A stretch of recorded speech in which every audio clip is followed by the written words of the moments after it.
Marc Georges, Christine Bretonnier, Marc Georges, Giono et la Corse.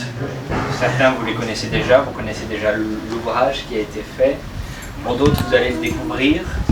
Il est intéressant de voir à quel point on peut ressentir la similitude entre l'idée du paysan au sens premier du terme, que peut décrire Giono dans certaines de ses lettres, que vous retrouverez dans cet ouvrage, et puis finalement ce qu'on peut porter dans les villages, dans nos rapports à la terre, dans notre rapport à la terre, aux anciens, aux travailleurs de la terre, et puis au-delà, dans son étymologie du mot paysan, que vous découvrirez dans cet ouvrage. Donc Christine Bretonnier, Marc Georges et Damien Michel, ici présents, qui est le metteur en musique, si on peut dire, eh bien, vont vous présenter aujourd'hui une lecture musicale et une petite conférence autour de cet ouvrage.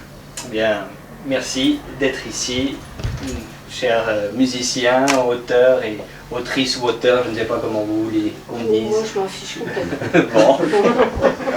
C'est le cadet de mes soucis. Bon. Eh bien, écoutez, c'est à vous. Moi, je veux d'abord remercier la librairie Alma, qui est un dynamisme étonnant. Première chose. Et deuxième chose également, je veux remercier Musa Nostra, qui a fait paraître dans la revue 30, que la librairie vend d'ailleurs, un article sur Giono et la Corse, donc, qui figure dans cette revue, et donc qui paraît à bon escient au moment où il fallait qu'il paraisse. Voilà. Donc voilà, les remerciements étant faits, eh ben, Nous pouvons y aller. on y va. Parfait. Et mon cousin aussi, je remercie. Parce qu'il a fait la préface du bouquin, quand même, c'est pas rien. Je me disais tout à l'heure. Eh ben oui, c'est ça. Ça fait bien plaisir.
Tenter d'expliciter la démarche qui a permis l'éclosion de Giono et la Corse n'est pas une mince affaire, car il est attesté que Giono n'a jamais posé le pied sur le sol corse. Charge donc pour moi de lever le paradoxe. On parle souvent d'un Giono première manière, mettant la nature au premier plan, et d'une deuxième manière, la reléguant au second, pour s'intéresser avant tout aux caractères humains. Je me propose de montrer à quel point la personnalité des héros gioniens, comme le précise Alain Romestin, leur nature intérieure, est tributaire d'un cadre naturel qui façonne les cœurs, les passions, les caractères. La nature n'environne pas les personnages ioniens. Elle pèse sur eux, elle est une gravité qui les arrime à la terre plutôt qu'elle ne les entoure. Entre écho et contrepoint, l'idée serait de composer une partition pour chœur à plusieurs voix qui permettent d'harmoniser les voix des villageois de Corse et celles de tous les personnages de Giono qui leur répondent en écho. Si je peux me permettre cette mise en résonance, c'est que vivre en Corse, comme dans les hautes collines de Giono, c'est vivre assurément dans un monde surchargé de tragique. Là, je vais citer un passage de la préface de mon cousin Jean-Guy Talamoni.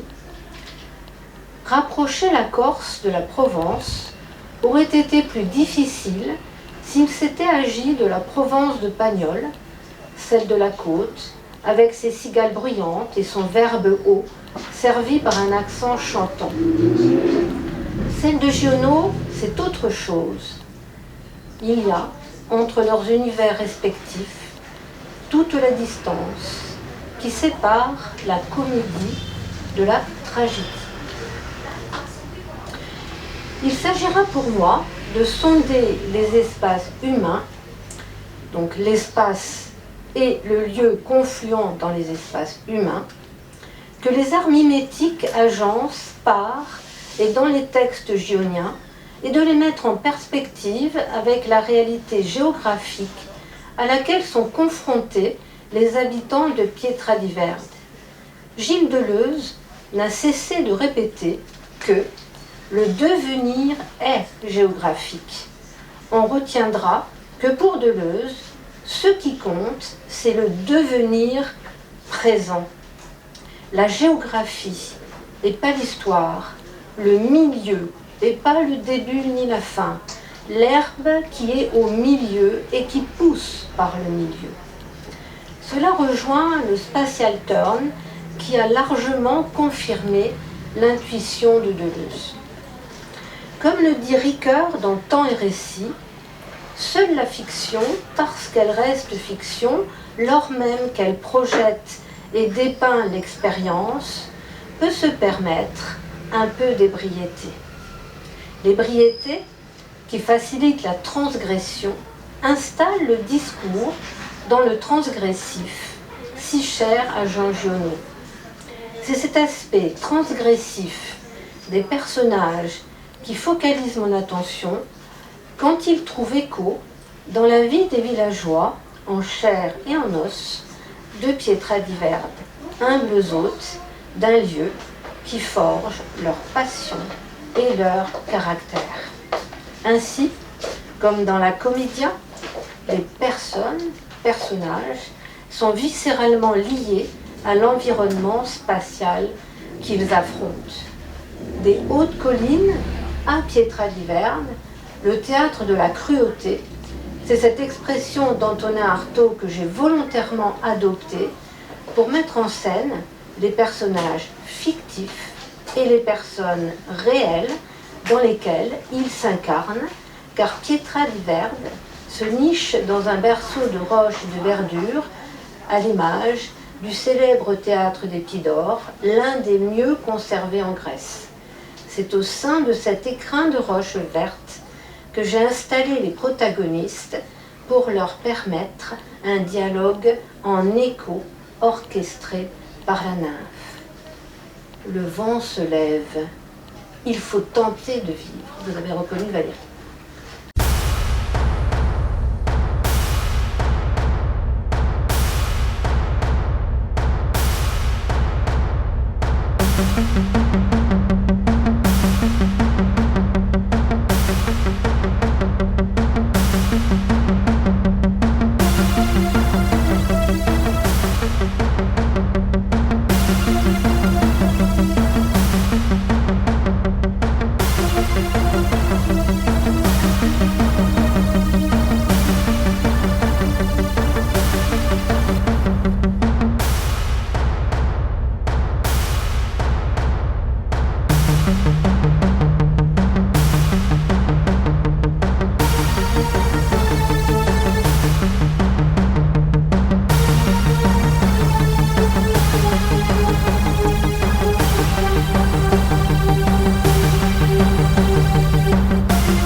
En Corse, comme dans les romans de Giono, les lieux forgent les cœurs, les passions et les caractères.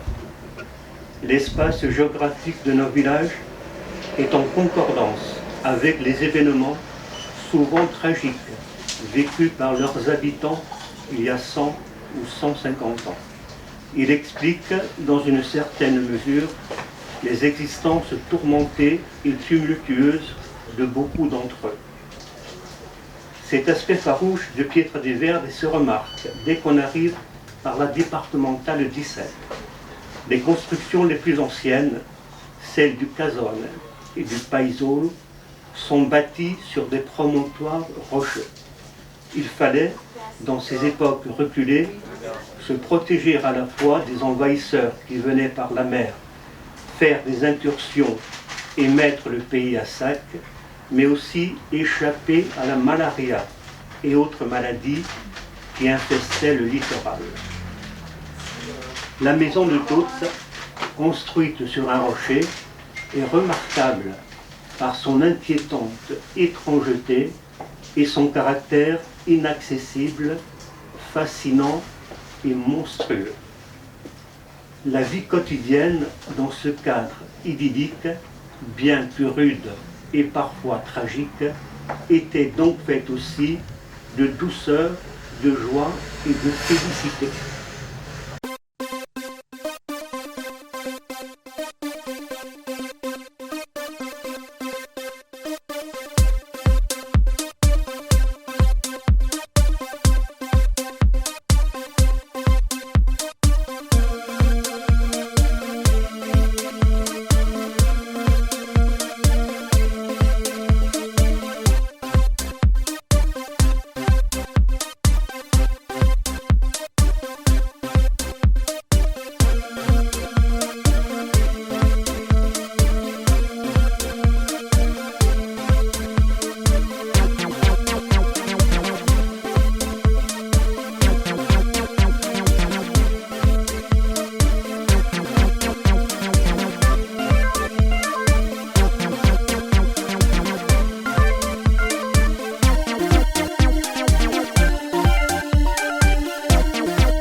Alors je vais vous lire là un passage, le début du chapitre, de Edmond et autres caractères. Donc vous allez voir à quel point on a un rapprochement entre Pietra-di-Verne, le lieu Pietra-di-Verne, et enfin, en l'occurrence le lieu dans lequel vit Edmond.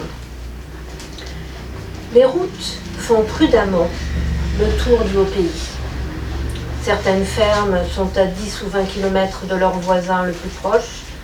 Souvent, c'est un homme seul qui devrait faire ces kilomètres pour rencontrer un homme seul. Il ne le fait pas de toute sa vie. Ou bien, c'est une tribu d'adultes, d'enfants et de vieillards qui devraient aller vers une autre tribu d'adultes, d'enfants et de vieillards pour y voir quoi ? Des femmes démantelées par les grossesses répétées, des hommes rouges et des vieillards faisandés, les enfants aussi d'ailleurs. Et se faire regarder d'où ? On s'en fiche. Si on veut se faire voir, ça se fera aux foires. 30 ou 40 kilomètres séparent les villages qui restent soigneusement sur les pourtours où passe la route. Dans les terres, hêtres, châtaigniers, chênes rouvres, êtres de plus en plus énormes et hauts, à mesure qu'on pénètre plus profond, rouvrent de plus en plus millénaires, loin de tout, commerce avec les hommes. Des familles de bouleaux, très belles en été, et qui disparaissent, blanc sur blanc, dans la neige. Sur les landes, des lavandes, des genêts, de l'alpha, du carex, de la dent de lion, puis des pierres roulées, comme si jadis, dans ces hauteurs, passaient des fleuves. Enfin, au grand large, des pierres plates, sonores comme des cloches, reproduisant le moindre bruit, le saut d'un criquet, le trot d'une souris, le glissement d'une vipère, ou le vent qui prend appui sur ses tremplins telluriques.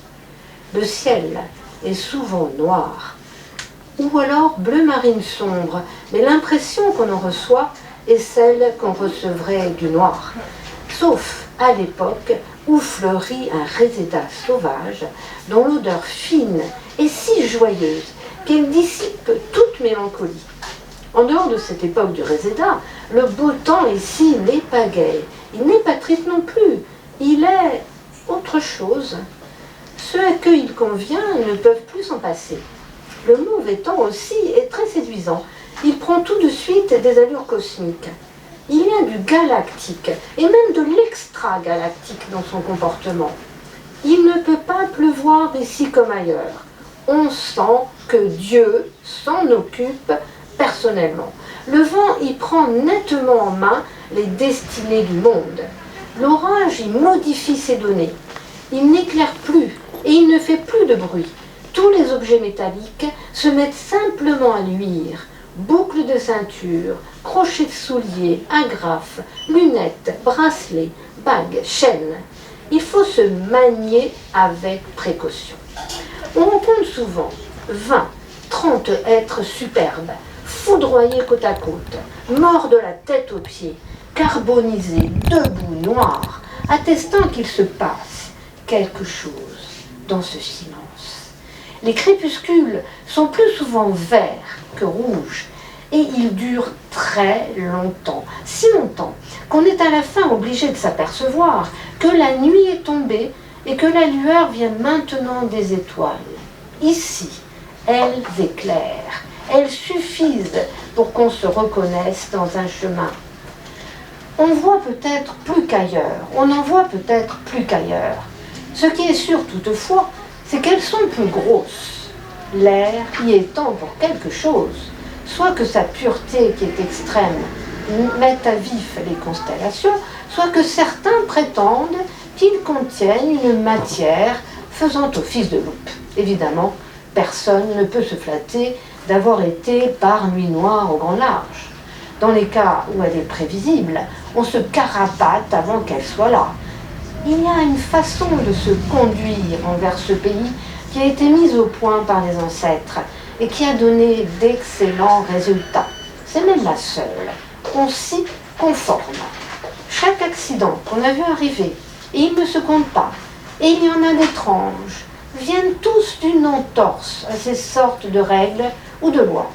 Rien n'est plus facile, par exemple, que d'aller de Villesèche au pas de Redorty en plein jour. C'est l'affaire d'une petite heure. Le paysage n'est pas encourageant, mais c'est faisable. Et il faut qu'un peu de volonté ou de passion, si c'est à la chasse, ou de bêtise, si c'est gratuit.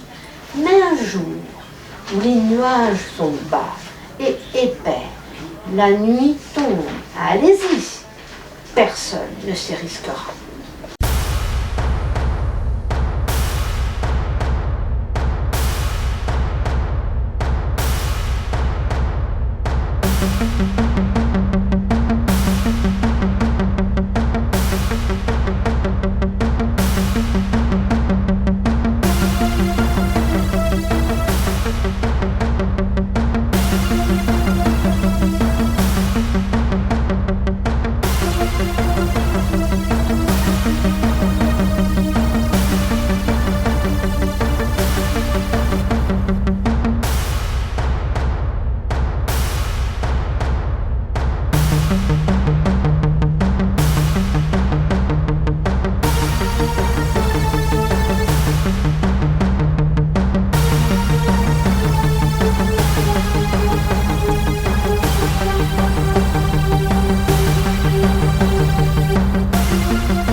dans la Corse traditionnelle, les pratiques rituelles étaient très nombreuses.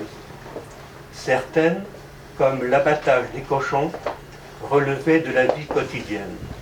D'autres, comme les pratiques de désenvoûtement, présentaient un caractère magique. L'abattage des cochons se déroulait selon un processus bien défini. Le choix de la période était primordial.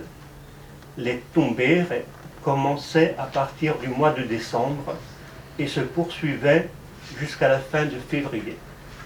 À ce moment de l'année, les porcs avaient atteint une taille et un poids acceptables et la baisse de la température permettait une bonne conservation de la viande, à une époque où les réfrigérateurs n'existaient pas. Tous les jours, on entendait les cris des bêtes venant de différents endroits du village et on savait que telle ou telle personne était en train de tuer son cochon. Les différentes étapes se succédaient dans un ordre immuable. La bête, les pattes liées par des cordes, est amenée sur les lieux du sacrifice. Elle pousse des cris stridents. Des hommes la suspendent à la verticale sur la branche d'un arbre, le groin touchant le sol. Une femme accourt. Elle va laver la gorge du cochon. Puis, l'homme chargé de la mise à mort enfonce son couteau dans la chair de l'animal et transperce le cœur. Le sang qui jaillit est recueilli dans un récipient. La bête morte est ensuite allongée sur des tréteaux. Hommes, femmes et enfants participent au nettoyage du corps. Aussitôt après, le tueur du cochon a pour tâche de l'ouvrir et d'obtenir 2 carcasses qui sont mises à l'abri dans une cave bien fraîche en vue de la découpe qui n'aura lieu que le lendemain. Cette première journée se termine par le lavage des intestins. À midi, tous les participants à l'opération sont invités à manger le cabri en sauce préparé par la maîtresse de maison. Une place de choix est réservée à l'homme qui a tué et ouvert le cochon. La journée du lendemain débute par la découpe des carcasses. L'expert sait comment s'y prendre pour obtenir les différentes pièces. Sa tâche est à présent terminée. Les femmes prennent la relève. Certaines d'entre elles préparent les boudins et l'estomac du cochon ou intre, tandis que d'autres sont chargées de choisir et de trier les différents morceaux. Ensuite, elles procèdent au hachage et en l'embossage, c'est-à-dire la mise en boyaux, de la viande hachée. Figadelli et saucisses sont prêts à être suspendus pour la fumaison. Après cela, il faudra placer dans le saloir les prisuti, les coppe et les lonzi qui seront accrochés aux solives 40 jours plus tard pour y être enfumés et séchés. Il ne reste plus alors aux femmes qu'à préparer les fromages de tête et à faire fondre les graisses pour obtenir le saindoux et les graillons.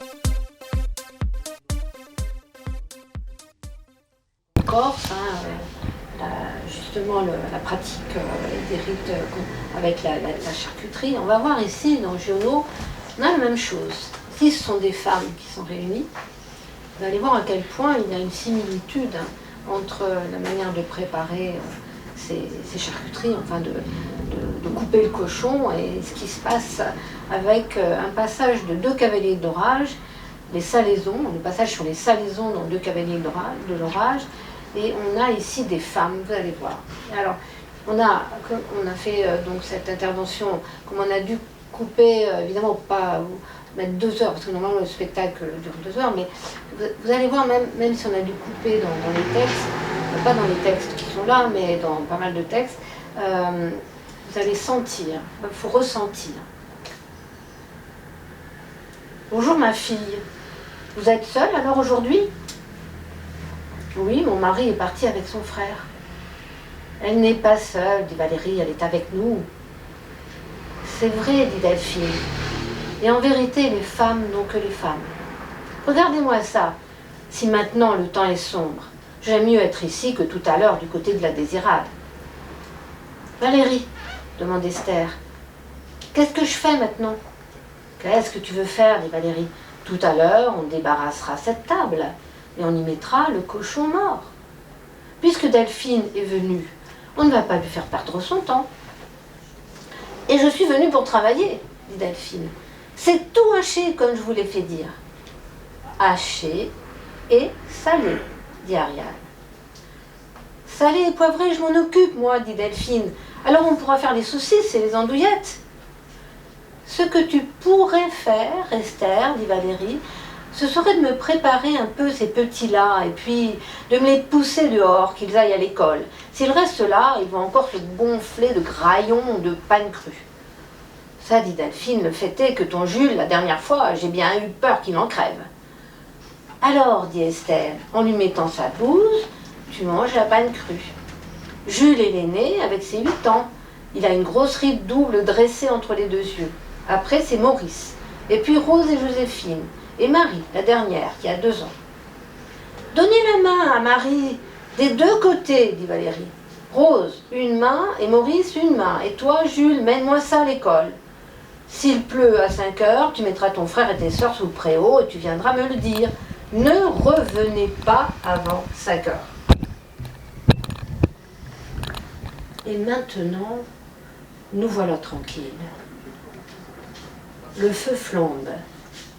Les flammes secouent les ombres jusque dans le fond de la salle, comme en pleine nuit.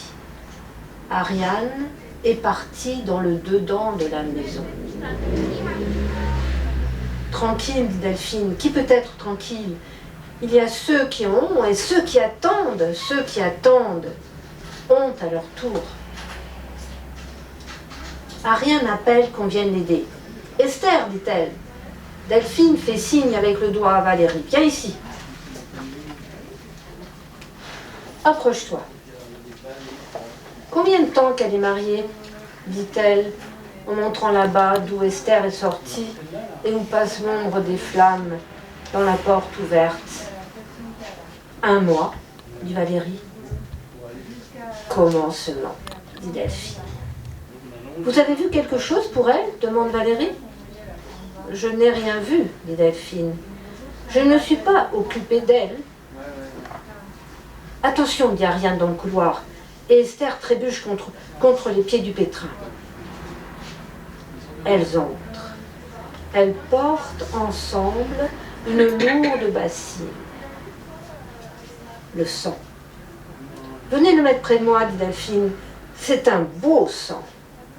Elle regarde Ariane. Elle lui cligne de l'œil vers Valérie. Valérie, dit Ariane, va chercher la viande entière. Viens, dit Delphine, donne ta main, ma fille. Elle prend la main d'Esther. Ouvre-la. Ouvre-la bien. Donne la bruyère, Ariane. Ariane tire une branche de bruyère de la poche de son tablier. Delphine la trempe dans le sang. Elle fait tomber une goutte de sang dans la main d'Esther. Ferme la main. Serre ton destin. Ouvre la main, ma fille. Fais voir. Le sang écrasé a coulé dans les lignes de la main et y fait des figures. Delphine oriente la main d'Esther vers les flammes. C'est bon. Delphine, essuie-toi. Non, Essuie-toi mon tablier. Valérie est revenue avec un quartier de cochon. Allons, dit Delphine, dressons-nous et travaillons. Ne laissez pas tomber le feu. Il ne faut pas que le gourd puisse prendre la graisse et apportez-moi tout le Bataclan. Elle déblaye la table et les autres trois vont à la resserre chercher et apporter les terrines pleines de viande hachée et le baquet où trempent des tripes de mouton. Quand elle retourne, Delphine est penchée sur la bassine de sang. Fleur, dit Ariane. Fleur, répond Delphine. Fleur, dit-elle, comme à elle-même, et avec son doigt, elle dessine dans l'air les plis et les replis de la ligne qu'elles appellent fleur, et qui est le dessin de la petite moire cristalline déposée sur le sang. Elle s'arrange pour s'approcher d'Ariane. « Ne touche pas le baquet de tripes, dit-elle, ne le laisse pas toucher. Il faut que je sois la première à y mettre la main. » « Qu'est-ce que tu as vu ?»« Rien. Alors vous deux, ne touchez pas les tripes, dit Ariane. Delphine se les réserve. Tiens, place-moi ce tablier où elle s'est essuyé les mains et donne-moi un autre. Non, plie-le en dedans, que rien ne touche la trace. Prête-moi un peigne. Il est derrière la glace, prenez-le. Delphine dénoue le lacet qui attachait ses cheveux blancs en forme de queue de cheval. Elle démêle ses cheveux. Le fichu vous en mêle tous si on marche un peu. Elle les peigne, elle les tire en arrière, elle les lisse bien, elle attache dur le lacet, elle se tord un petit chignon gros comme le poing et dur comme une pierre. Elle s'est découvert un grand front, de larges oreilles et une nuque jaune et nerveuse, comme le cou plumé d'une poule. Je me lave et je suis prête. Elles sont installées la longue et large table devant le feu. Valérie l'a recouverte d'un vieux drap propre. Ariane a démoulé les terrines de viande hachée. Le feu fait lever l'odeur sauvage de la chair crue. Elles sont toutes les trois en train de travailler la viande crue avec leurs mains et Delphine vient s'y mettre. D'abord, elles ne parlent pas. Elles pétrissent, écrasent soigneusement entre leurs doigts le gras et le maigre. Puis, de ce plaisir, leur vient la pensée de la vie.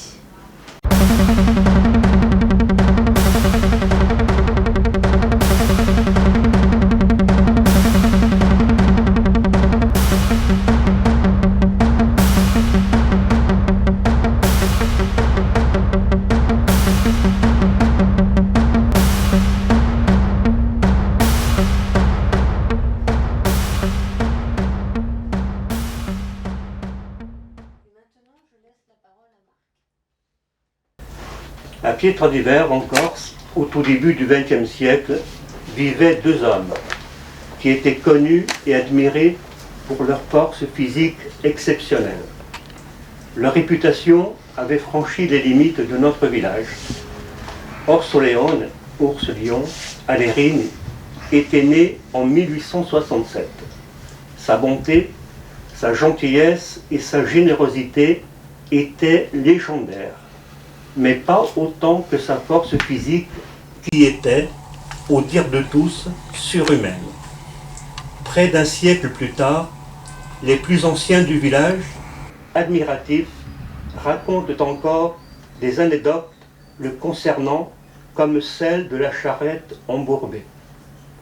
Après la guerre de 14-18, dans nos villages, le transport des marchandises se faisait encore sur des charrettes, Igar, tractées par des mules. Ces marchandises arrivaient en gare d'Alistro. Il fallait ensuite les amener jusqu'à Pietre par la route qui, l'hiver, avec le mauvais temps, devenait une piste boueuse difficilement praticable. Ce jour-là, Orsoleone était parti de bon matin pour Alistre, accompagné de son beau-frère Philippe, pour récupérer et charger sur la charrette les produits et les denrées en provenance de Bastia. À midi, les deux hommes s'étaient arrêtés à l'auberge Costa pour y déjeuner. La patronne était désolée de ne pouvoir leur offrir pour le repas que des œufs. Des œufs, dit Orsoleone, ça me va très bien. Pouvez-vous me faire une omelette? Bien sûr. Vous voulez combien d'œufs pour votre omelette? Mettez-en une douzaine. Lorsqu'il entend cela, Filippo est scandalisé. Après le repas, toujours aussi indigné, il manifeste sa réprobation. Tu ne pouvais pas te comporter comme tout le monde? 12 œufs pour une omelette, ça ne s'est jamais vu. Tu m'as fait honte.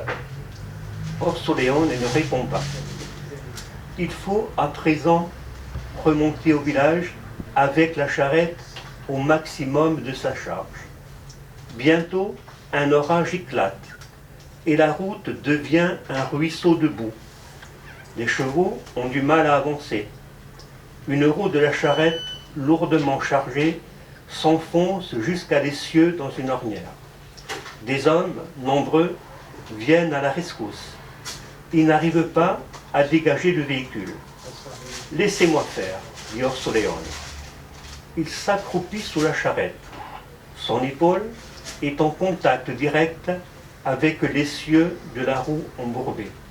Il s'arc-boute et donne le maximum de sa force pour extirper la roue de l'ornière boueuse. Les hommes et les chevaux participent à l'effort. Bientôt, grâce à la puissance physique d'Orsoleone, la roue repose enfin sur un sol stable. La charrette peut repartir et arriver au village sans encombre.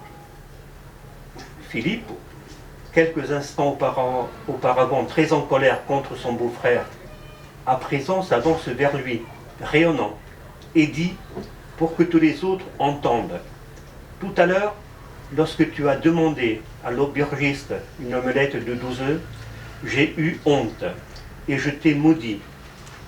Mais après avoir vu ce que tu es capable de faire, je suis fier d'être ton beau-frère et je comprends maintenant que pour produire une telle force, tu aies besoin de manger beaucoup plus qu'un homme ordinaire. »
Alors ce passage, d'ailleurs la musique de Damien Michel est particulièrement excellente pour l'introduire, et est un passage que j'affectionne personnellement. Bon alors, il est très très long, c'est pour ça qu'on a été obligé de couper sur beaucoup de choses ailleurs pour vous laisser le loisir de déguster, si on peut dire, ce passage.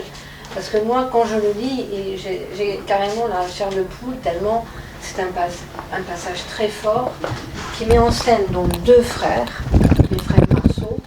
C'est un passage qui est extrait de Deux cavaliers de l'orage, et qui montre ce combat entre les deux frères, un combat à mort que vous allez déguster, on peut dire, et qui montre à la fois la force des hommes et aussi la détermination pour prouver aussi qu'on est le plus fort, quoi qu'il arrive, même envers un frère. Et qu'on est le plus fort, parce qu'on est l'aîné. On est l'aîné, on doit être le plus fort. Et si jamais, malheureusement, ce n'est pas cet aîné qui est le plus fort, parce que le cadet a pris de la force, est devenu un homme, ça peut conduire au désastre, au drame. C'est pour ça que j'apprécie particulièrement la musique de Damien pour introduire ce passage. C'est mon passage préféré, je me le suis gardé, il est très long. Bon courage à vous. Écoutez bien, écoutez bien. Donc c'est extrait de 2 cavaliers de l'orage de Genot, donc le combat des frères Marceau.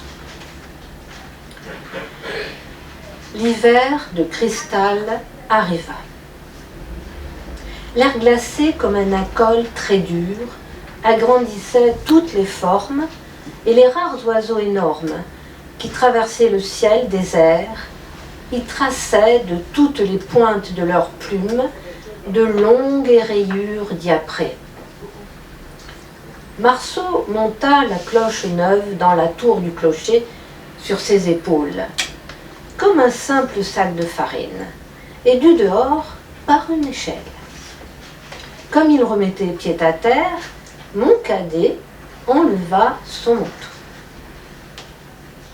« Je veux me battre avec toi, dit-il. »« Bon, dit Marceau. »« Quand ? » ?»« Tout de suite. »« Où ? » ?»« Ici. »« Bon, allez chercher des bottes de paille. » Les hommes étaient masqués dans leur cache-nez jusqu'aux yeux. Ils avaient tiré leurs bérets sur les yeux.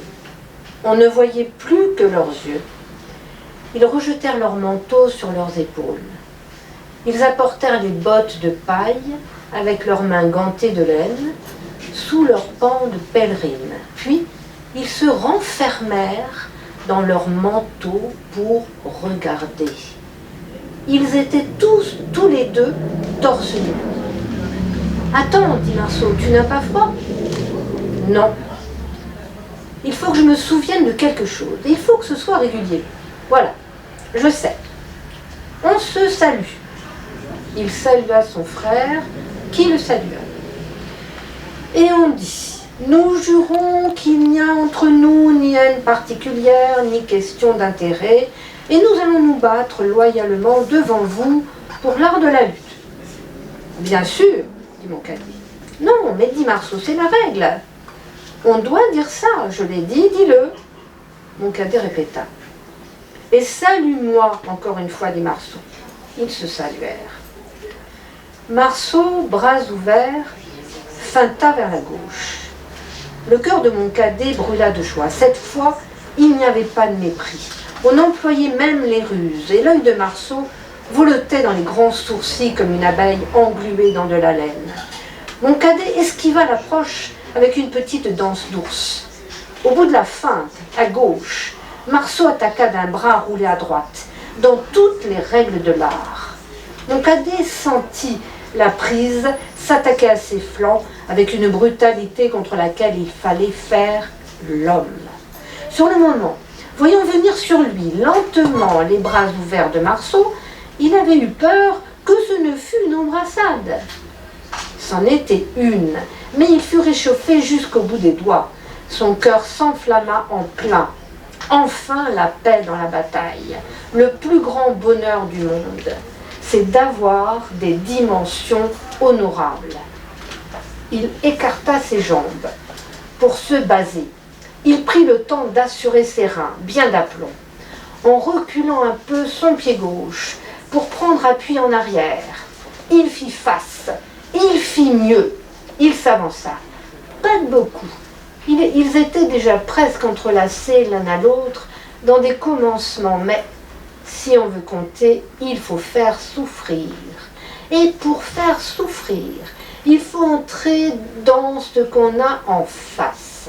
D'abord, c'est sur celui contre lequel on se bat qu'on s'appuie le mieux.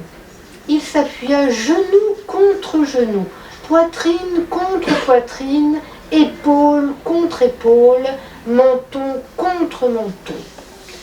Mon cadet essaya de glisser son bras gauche sous le menton de Marceau. S'il y arrivait, il forcerait, il ferait sauter. Il y arriva. Le manteau glissa, se reprit, glissa, grogna et sauta. Mon cadet vit passer devant son œil tout le visage renversé de Marceau. Mais tout de suite, mon cadet perdit de vue cette bouche rouge ouverte avec ses brèches dents noires où se gonflaient des bouts de langue. Il frappa ce menton avec son crâne et il poussa sa tête contre le gosier de son frère jusqu'à ce qu'il sente, dans l'épaisseur de ses cheveux, le petit pointu de la pomme d'Adam. Son visage se frottait dans la poitrine poilue de son frère, l'odeur acide de la sueur que le gel séchait tout de suite lui piquait le nez. Des mouvements monstrueux grondaient dans cette poitrine et des vagues brusques de peau et de muscles sautaient durement contre sa bouche et ses yeux.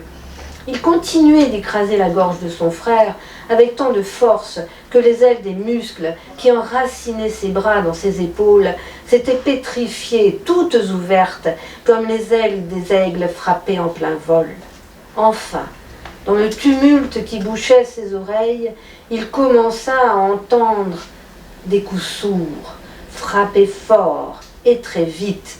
Cela arriva en même temps qu'un ressac très violent le secoua et l'enlaça si brutalement et si vite qu'il perdit complètement la terre et il se sentit soulevé comme s'il allait être rejeté de l'autre côté des montagnes.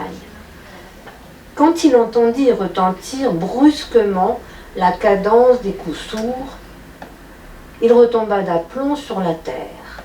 Il reprit pied. Il n'était plus ébranlé que par des restes de violence. Enfin, ce sur quoi il appuya sa tête s'effondra et il tomba lui aussi en même temps, entraîné en avant. Il roula sur Marceau qui avait écarté ses bras en croix et était étendu à plat dos, dans la paille. Mon cadet respira vite, à pleine gorge. L'air glacé lui lava les yeux de ses visions bleues et vertes. Et au-delà de ces tronçons de serpents et de lézards qui l'aveuglaient, il vit le visage de son frère. Il ne le reconnut pas. Il était noir, comme celui d'un nègre. Il se redressa d'un bond. Marceau fut sur pied, en même temps que lui. Il essayait de parler, mais il ne pouvait pas, et faisait seulement des gestes. Mais comme une braise que le vent souffle, son visage noir devint rouge par endroits. Il dit « Je ne suis pas battu. »« Moi non plus, dit mon cadet. »« Toi non plus, dit Marceau. Tu vas voir. » Et il sauta sur lui. Ils tombèrent. Toute l'assemblée des manteaux se précipita autour d'eux avec des palpitements d'ailes noires. Les reflets des gestes de la bataille agitaient tous les bras sous les pèlerines. Les hommes sautaient tous ensemble, en arrière, dans leurs grands manteaux noirs.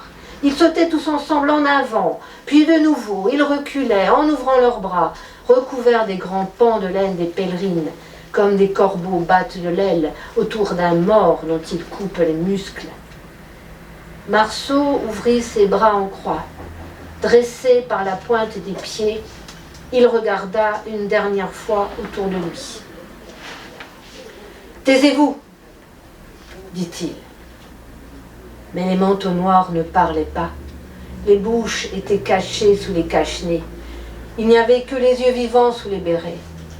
Tendus en avant et les bras ouverts, il semblait que Marceau voulait essayer de voler. Ils se jetèrent l'un contre l'autre. En échappant au bras, mon cadet frotta sa tête contre la poitrine de Marceau. Il entendit de nouveau les furieux coups sourds. Il comprit que c'était le cœur de son frère. Il se sentait, lui, propre, net, sec, dur, comme un fuseau de quenouilles. Il lui glissait des mains. Il prit audace et appuya carrément son épaule contre le ventre de Marceau. Il essaya de le ceinturer. Marceau le saisit aux hanches et le souleva. Il fallait se faire d'huile tout de suite, en bloc. Marceau allait se le charger sur l'épaule et le jeter à terre. Au moment précis où il perdit pied, mon cadet, au lieu de résister, fit ressort de tout le bout de ses orteils et lança ses jambes en l'air. Les mains de Marceau abandonnèrent ses hanches le temps d'un éclair. Juste le temps. Mon cadet crocheta l'épaule de Marceau sous son genou droit, laissa pendre sa jambe gauche, et sans se servir de sa force, pesant lentement à faux de tout son pied, il saisit la cuisse gauche de Marceau et il le renversa. Il se sentait plein de mouvements aisés, souples et victorieux. Comme il tombait en même temps que son frère, sa force se réveilla. Tel un serpent, elle jetait de tous les côtés des enlacements joyeux dans son corps. Il enjamba son frère, résista au fléau de ses jambes, maîtrisa la cuisse gauche qu'il n'avait pas lâchée et, l'écrasant sous sa poitrine, il jeta ses 2 bras sur la cuisse droite qui continuait à regimber toute seule en saut de carpe. Mais un énorme soleil de feu, rouge et salé, éclata dans sa tête, aveuglant ses yeux, emplâtrant subitement sa gorge d'un mortier qui l'étouffa. Marceau l'avait frappé en plein visage avec le talon ferré de sa botte. Marceau replia sa jambe et frappa encore un coup de toutes ses forces. Comme il relevait la tête pour voir s'il arrivait à se débarrasser du poids et des efforts qui écrasaient et tordaient sa jambe, il rua encore un coup de plein talon de botte dans ce masque d'argile rouge. Il vit fuser des jets de sang en étoiles. Il entendit tonner dans sa tête comme un bruit de tonnerre, et tous les nerfs de sa mâchoire éclaboussèrent sa tête en lueurs terriblement glacées et tranchantes. De petits os froids roulèrent dans sa gorge. Il en avala et il en cracha. Un vent écœurant l'emporta à toute vitesse dans les hauteurs où son cœur refusait de monter. Comme il arrivait à l'endroit où le souffle s'arrête, il resta suspendu hors du monde, le temps d'un éclair. Puis il retomba. Alors, tout au lot de son ventre et la tiédeur de ses boyaux vinrent battre dans l'ouverture de sa gorge, et il se mit à vomir. Il lui fallait toutes ses forces pour s'empêcher de se vider en plein et durcir son ventre et résister au soubresaut de sa tête qui essayait de l'emporter de nouveau dans les hauteurs au milieu de ronflements d'immenses ailes. Au moment où il ne pensait plus qu'à lui, il entendit craquer l'os de son front. Tout de suite après, il vit le coup qui le frappait. C'était un coup bleu comme la foudre, avec une auréole tremblante d'encre rouge. Mais elle n'avait pas encore cessé de frémir, et la nuit entrait à peine dans ses yeux, qui s'éclairèrent brusquement tous les deux d'une douleur drue comme un grand chêne doré des pieds jusqu'à la cime. Mon cadet s'était relevé, mis à genoux, ayant dégagé ses bras des bras mous de Marceau. Il frappa à coups de poing de toutes ses forces le visage de Marceau.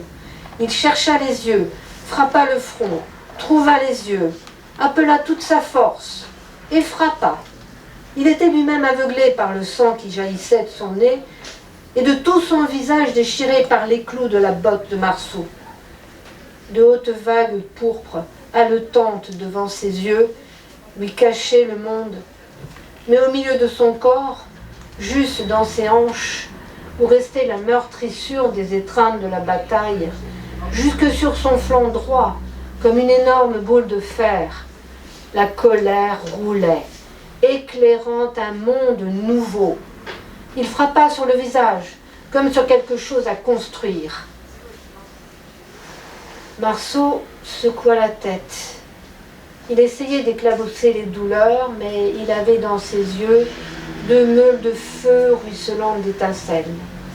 Alors, il sentit tout autour de sa ceinture le crépitement d'énormes feuillages qui s'enflammaient, et il fut tout d'un coup incendié de colère.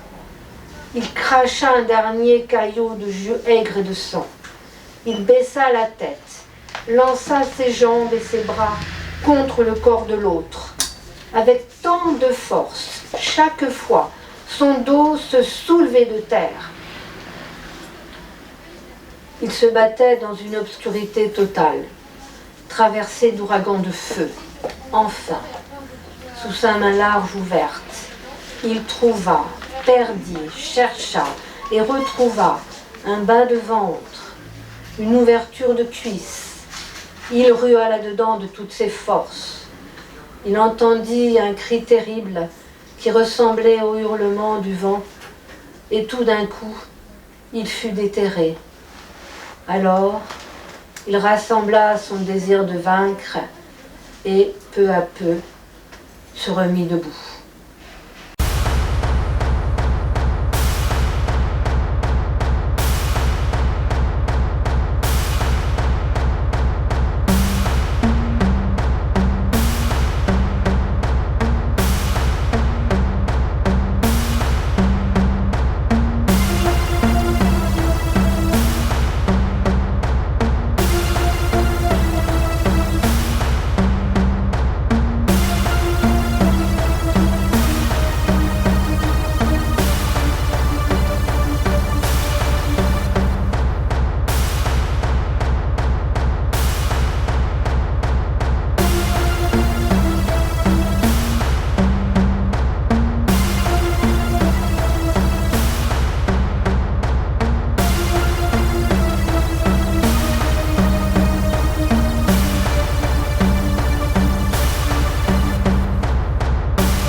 Épilogue.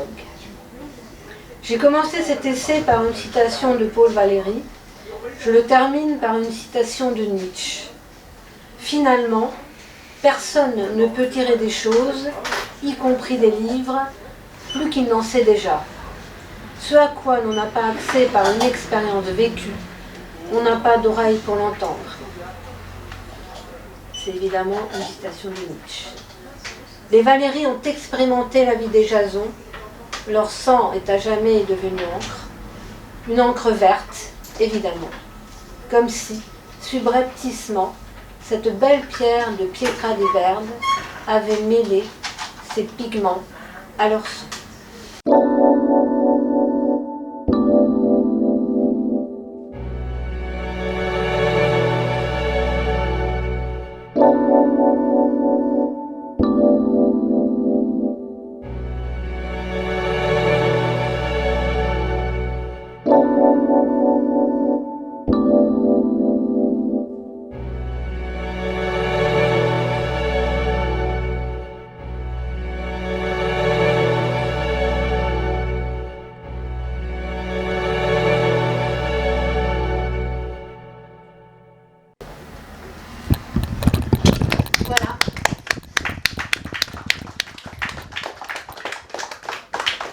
Alors j'espère que ça vous a plu.